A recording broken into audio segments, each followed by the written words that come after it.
윤태권 실장 어서 오십시오. 네, 안녕하세요. 앞서도 이 북핵 문제 얘기 좀 했습니다만은 지금 이제 국내 정치권 속에서는 그 북한 김정은 위원장의 서울 답방 때 국회 연설 이게 지금 화두로 또 떠올라 있죠. 네, 우는 정의당 이정미 대표가 뗐어요.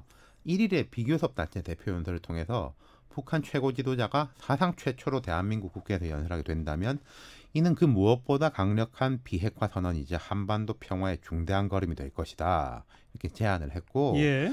그날 이제 바른미래당 하태경 의원도 외교통일안보분야 대정부 질문에서 김 위원장이 서울에 온다고 하는데 오라고 불러야 한다고 본다. 국회로? 예, 김 위원장도 국회에 와서 연설을 하고 우리도 최고인민회의에 가서 연설을 할 수 있게 해달라는 요청을 할 수도 있다고 본다. 네. 이렇게 이야기를 했어요. 뭐 서울에 오면은 정상회담 외에도 여러 일정을 수행하긴 해야 되잖아요. 그럼요. 우리 문재인 대통령이 한 것처럼. 그렇죠. 게다가 이제 문재인 대통령이 평양 시민 15만 명 앞에서 연설을 했지 않습니까? 맞아요. 예. 그러니까 여기 좀 뭐 격을 맞춘다 이런 예. 식으로 해서 나온 이야기인데 일단 법적인 문제는 없어요. 국회 연설과 관련해서 국회법에 명시된 특별한 법률이 없습니다.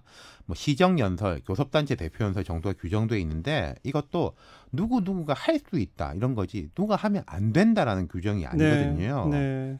이게 뭐 철저히 정치적인 문제 아니겠어요? 그럼요. 지금 각 당의 입장을 보면은 정의당은 제안자니까 당연히 찬성이고 민주당은 본인들이 먼저 나가면은 조금 이제 부담스러우니까 뭐 말을 아끼는데 긍정적이고 민주평화당은 판문점 선언 비준 동의안 처리나 남북 국회 회담 성사 등이 이루어지고 하자 뭐 이런 쪽이고 자유한국당은 일단 반대 기류가 강합니다. 이양수 한국당 원내대변인은 북한이 핵 리스트를 제출하고 국제사회 핵 사찰 등을 받는다고 하면 검토해 볼 수 있다 이러는데 이게 뭐 당에서 논의돼서 한 거라기보다는 조금 이제 부정적인 걸 대변인이 먼저 말한 것 같아요. 예. 바른미래당은 좀 유보적이고 뭐 당내 전반적인 여론이 수렴되지 않았다 논의해 보겠다 이렇게 말을 아꼈습니다. 예. 그 여론의 추이는 어떻게 흘러갈 것 같습니까? 그러니까 이제 김정은 위원장이 서울 방문 자체에 대해서 여론이 이제 어떻게 되느냐가 문제일 것 같아요. 지금 보면은 경호나 여론면에서 김 위원장 본인이 뭐 태극기 부대의 반대를 잘 알고 있다 이렇게 말했다고 우리한테 전해졌지 않습니까? 그래요. 뭐 꼭 태극기 부대가 아니더라도 부정적으로 보는 사람들이 있는 것이고 제 생각에는 서울 방문 자체가 좋은 분위기에서 성사가 된다면은 국회 연설도 가능하지 않을까. 네. 근데 서울 방문이 막 논란이 계속 많고 하면은 어렵겠죠. 예. 국회에서의 돌발 상황 이런 건 뭐 별로 예상할 게 없잖아요. 우리가 한번 상상을 해보죠. 뭐 야당의 항의, 보이콧 같은 거. 근데요, 자유한국당이 강력하게 반대를 한다면은 이 행사 자체가 성사가 안 되는 거 아니겠습니까? 그러니까요. 근데 자유한국당이 국회 연설 자체를 받아들인다면은 뭐 돌발 행동을 할 건 없는 거죠. 네.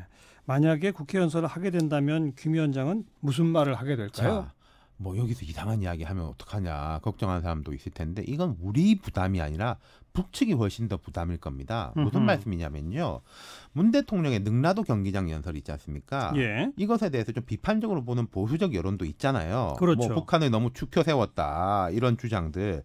근데 문 대통령이 그 자리에서 뭐 북한이나 북한 지도자를 비판할 수 있었겠습니까? 말이 안 되죠. 그건 아니죠. 예. 김정은 위원장도 마찬가지인 게요. 마찬가지죠. 네, 우리 국회에서 그것도 여야 의원들이 다 있는 앞에서 연설을 하는데 뭐 대한민국을 비난하겠습니까? 미군 철수를 주장하겠습니까?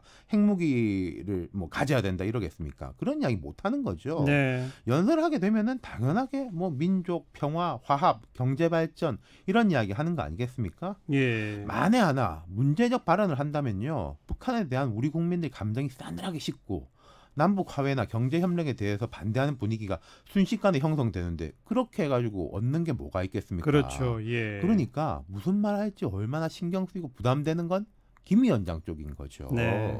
그리고 문재인 대통령도 그 15만 명 앞에 연설하면서 김정은 위원장과 이 비핵화 완전히 약속했다 이런 얘기를 해서 또 뜨거운 박수 받았잖아요. 그렇죠. 예. 마찬가지로 그 비핵화에 대한 얘기도 아마 김정은 위원장으로서는 안 할 수 없을 그럼요. 것이고 그런 의미에서 우리보다는 김정은 위원장이 훨씬 국회 연설을 하게 부담된다. 되면 더 부담이다. 그럼요. 그리고요. 제가 좀 다른 완전히 다른 예지만은 트럼프 대통령이 우리 국회에서 연설했지 않습니까? 네.